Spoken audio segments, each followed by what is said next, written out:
Today we're going to be taking a look at the artwork of Victor Higgins and how he used simplicity to make a much stronger painting.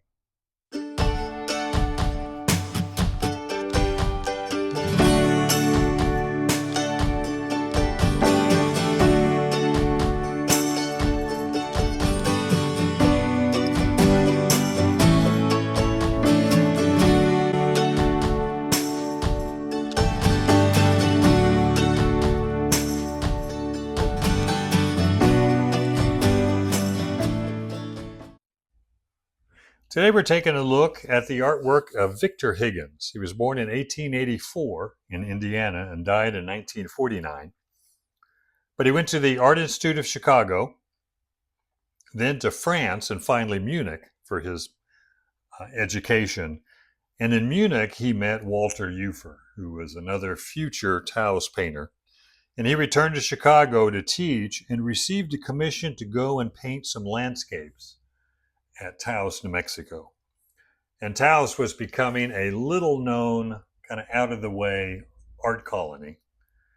And when he and Walter got there, they never returned and just stayed there and joined the Taos Society of Artists in 1917. And unlike the other artists in the group of the Taos Society, Walter was never a illustrator. All the rest of them were.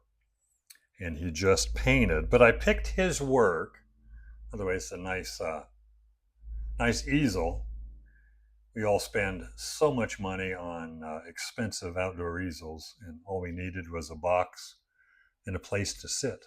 Hood of the car was a nice umbrella. But his work, the reason I picked his work is just the simplicity of it. And it's through his ability to simplify his subject that his paintings look so strong. And let's go back to the first one here. There's four things we want to remember when we're trying to simplify our subject.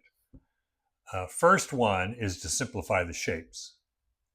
And here he's got big shapes of shape of the sky, shape of the trees, shape of the adobe buildings and fence, and then the ground shape or the flat shape of the grass and the road. So it's got about 5 or 6 big shapes. And he doesn't break them up into a bunch of small little details. There is some in the tree, but that's about it. Kept very simple, which makes it easier to read. You can really sense the light a lot better, the depth a lot better, because he doesn't mess it up with a lot of detail. So number 1 is simplify shapes. Number 2 is group your values into 3 major values, or simplify your values. You got dark, light, and then a halftone or a middle value. And when you can do that, it keeps your subject more simple and again, easier to read, easier to look at and see what's going on. And he has that here. He's got, maybe a couple of major darks, the dark of the trees, dark on the house and fence, then some halftones in the trees, halftones in the grass, and then the lights of the sky, adobe, and the road. Now he has to have subtle value changes between the lights, but they're still all a light. Light sky, light house, light road. But don't make them all the same light. Have subtle value changes between them to show depth, but simplified value. Next would be a limited color palette. 3 to 6 colors helps you simplify. 3 colors, if you have 3 primary colors, you should be able to mix anything you want. You may not get the intensity that you can get from some tubed or pre-mixed colors, but you can mix everything and still achieve really good harmony. Same thing with 6 colors. You can do a warm and cool of each primary, or you can do primary palette along with secondary colors added to it. And number 4, edit the scene. Decide what's important and what you can leave out. So simplify your shapes, reduce your values to 3, limit your palette to 3 to 6 colors, and then edit your subject. Get rid of what's not important. And he did that really well. It's a nice one here. Now, you can say, if you reduce your subject to such simplicity, where's the interest? And when I look at his paintings, the interest is the subtle value and sometimes color changes within these big simplified shapes. So the river here, a little lighter and warmer, gradually getting darker and deeper here. Same thing with the snow. Snow has 3 values in it, and it's a real subtle change in value that creates this kind of half-rounded feel in the snow that's on the ground. Same thing with this painting. Very simple. Matter of fact, could probably use a little bit of detail, but big, simple shapes. You got sky, mountain, wall, dark and light wall, dark and light road, and then tree in the background. So very, very simple shapes. Values are really simple.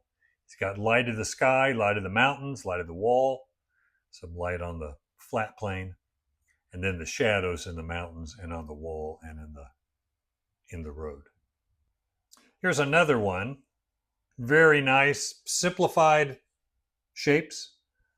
Again, you can count them. It's usually under 8. The sky, the tree, the mountains, the adobe house or houses, the wall that's in shadow, and then the ground, the dark and light ground.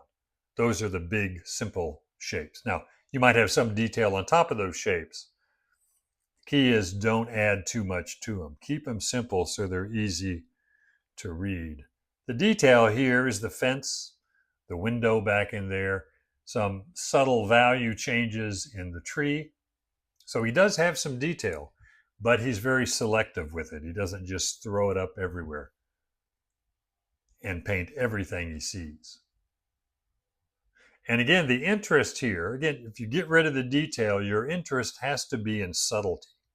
So after getting the big, simple masses and shapes, again, more like this, that's more of a simplified block-in, almost kind of an abstract painting. But if you can get your paintings to this point first, then it's easier to decide where to add the detail. So he's got some detail in the trees. He's got 3 values that are somewhat close together. He's got a real light here, a dark, and then kind of a middle value. And when you simplify your values to 3 and you start applying it on the canvas, you're inadvertently going to come up with another 1 or 2 values because they blend a little bit. But simplify it first. Have the idea of 3 values in all the big shapes, or no more than 3. But the interest here is in the subtlety. You can see the shadowed wall here, slightly on the orange side, because the sunlight is hitting the wall of these adobes on the right side and on the road, and it's bouncing into the wall. And there's some subtle color change going on there from kind of a muted, cool orange, gradually to a slightly muted reddish violet. Same thing with the shadow on the ground, more red here, a little bit warmer and cooler, more of a blue-violet over here. And the subtle change within the tree here, the warmth, the reflected light bouncing into the tree shadow, making it more orange, then more bluish green because it reflects the sky, and then the sunlight. But real nice subtle changes, but keeping the shapes big and simple, the values simple, that allows you to do those subtleties, and that makes your painting a lot stronger. And then editing, just getting rid of stuff. Another one here, the simplified shapes, the idea of just the big, cool blue sky against the big shapes of the warm orange buildings. So that blue-orange complementary color is pretty much the whole painting. This is orange, the shadows are orange with a little blue, maybe a bit more red in these deep shadows here where the sunlight is bouncing into the shadow, that real dark shadow there.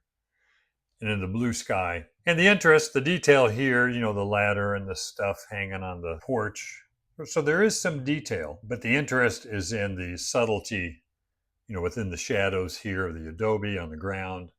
Also in the sky, going from a more of an ultramarine, kind of a cooler, bluer sky, maybe cobalt in there as well, to a warmer, probably more Prussian blue.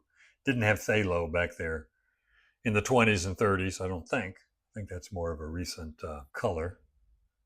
but that slightly warmer blue to up at the top, more of a cooler blue. And that subtle shift in temperature really draws your interest. So another one here, this probably the most detailed. He has some detail here on the trees and in the background as well. But still, the major shapes, he has the detail pretty much in this background hill and in the trees.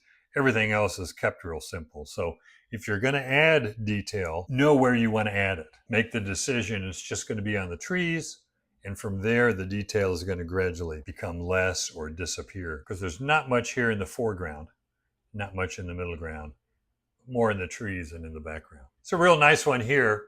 Again, the subtle changes in the sky from darker blue at the top to gradually getting a little lighter, slightly warmer at the bottom. And it's that value change that creates depth in the sky and some interest. And he does a great job of just making marks that create interest, like these dark accents in the tree, kind of emphasize the light, the way it's hitting the tree, and you're getting these small little dark accents that give the tree a lot more form and interest. You can think of that, it's called mark making, or spots of color, or brush strokes that just kind of draw more interest into the painting. But what it doesn't have in it is a lot of detail, a lot of unnecessary detail. Tree probably is broken up the most. Detail is smaller dark and light value changes. So he has that in the tree, but not too much. And I think you want some detail in a painting. And I think our default is just to copy what we see. And if we see a lot of detail, we'll just paint a lot. But focus more on the design of the shapes, the simplicity of the values, limited color so you have color harmony, and how much stuff you can leave out. That's a biggie. Same thing with these figure paintings. Figure is nice. I'm really drawn to the pot here, that subtle change of the reflections in the pot. Real dark to real light, a nice subtle color and value changes in there. But again, the figure also very simple. You got the shape of the wall, shape of the red sweater, the white dress, the white boots, and then a few shapes down below with the blankets. And not a lot of direct light. It's very indirect light. So the big contrast is not cast shadows like it is here. The big dark and light contrast is the cast shadows. Here it's the overall value relationship between the real dark pot, the real light wall, the light dress, the little bit darker red sweater. The value changes is between the shapes, not strong temperature contrast. Here's a real nice feeling of backlight, that glare you get from the sun from backlighting. And again, color is very limited, and the sky does have that warmer blue gradually getting cooler, more ultramarine on top, and viridian and white down below. A little warmer, but simplified shapes and values. The details in the tree, tiny bit on the houses, but not much. And what you feel more than anything else in this painting is the sense of light, from getting the shapes big and simple. Too much detail, too much going on, too many little shapes, too many value changes, and too much detail, you lose that sense of light. So his goal is always to capture the light, and that helps him to simplify. Another landscape here, nice subtle changes, small brush strokes here. So this tree has detail in it, but probably three values. You got a real light yellow, a half-tone yellow and orange, and then some dark accents. Very nice shape. And that subtlety between those three values in the yellow trees and the green trees here is really nice. So you can't really say he's realistic. He's not super realistic. Not a realist painter. He simplifies things and creates a sense of sunlight with fewer details, fewer values, fewer colors. Another one here of just the simple design of the background mountains and sky. You got the light and the dark in the background. The figures are all in shadow, but there is some subtle value changes between them, and nice color harmony. You can't help but get color harmony if you're limiting your palette to 3 to 6 colors. The more colors you add to your palette, the more jarring some of the colors can be because they don't fit together. And that's the problem with a lot of the really nice colors we see in the art store sitting there on the shelf. They look so great. The aquamarine, bluish green, and all the different violets and magentas. They really look good. And I am guilty of buying a lot of that also. Most of the time, it just sits there. I can't find a place for it on my palette. And I don't buy it anymore. I used to, though. I used to see it in the store or see it in paintings, and it just works so well. What I didn't understand was when you add another color to your palette, you have to remove something so you can keep it limited and more simple. I thought I'd talk about some of mine, how I think in terms of simplifying to make a stronger painting. This is the finished painting. All the detail is going to be in this big cottonwood here, some in the foreground, dappled light. But as you recede back or move away from the tree, it gets more and more simple. I'm trying to, more than anything, suggest the light. But it helps to see the subject like this first. Now, this is my block in. I photographed some stages. This is the end of the block in. In other words, I have everything covered, and I've simplified everything to about 2 values in each of the 6 or 7 big shapes I have here. I'm not going to stop and count them, but I've got big, simple shapes. I've got no more than 2 values. Some of them just have 1, although the grass here probably has 3 in here with the subtle color changes. I've already started the finish on the field right here.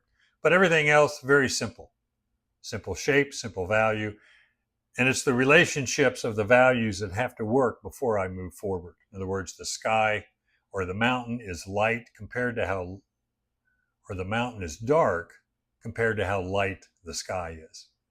Or the tree is dark compared to how light the sunlit yellow cottonwoods are. And the shadow here in front is dark compared to how light the grass is. So you're comparing those values with the big shapes.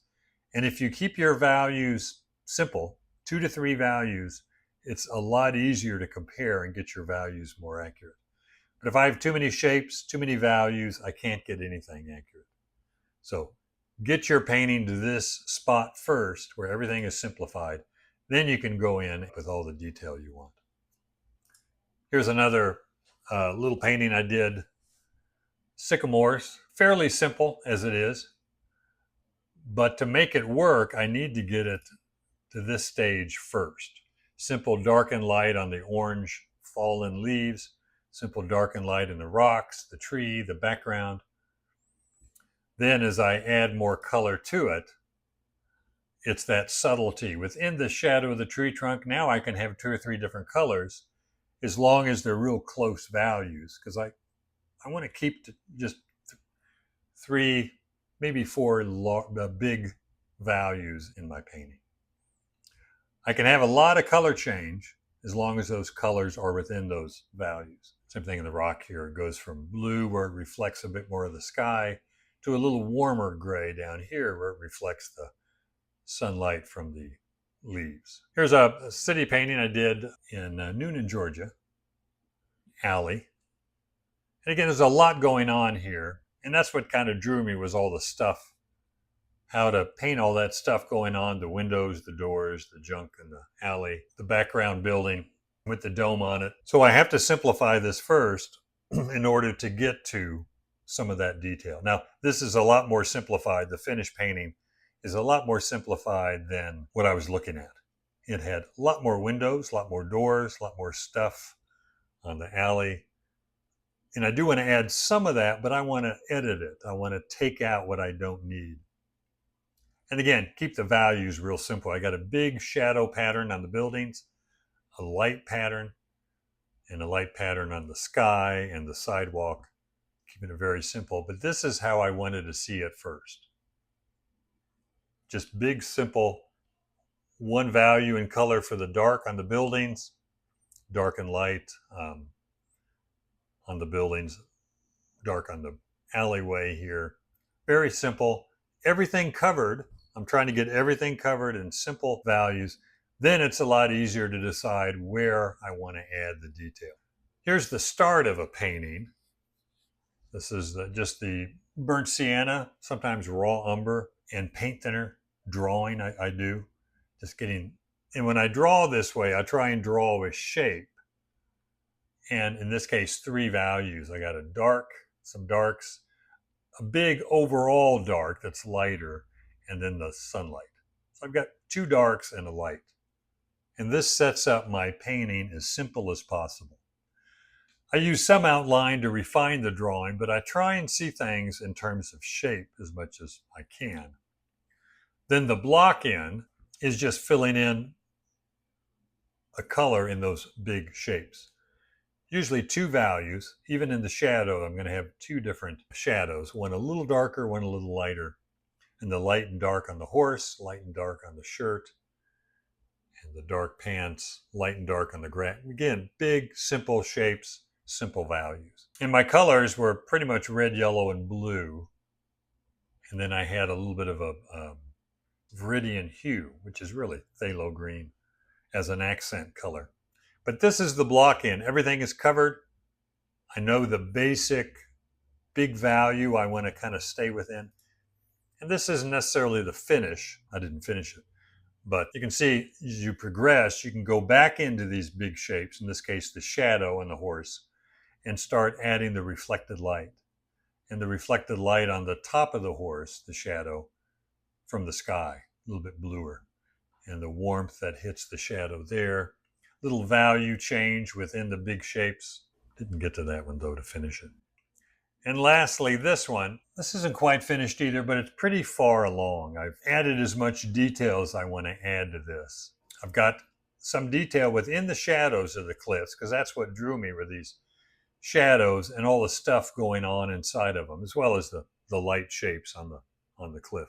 A lot of strong sunlight here and strong angular shapes.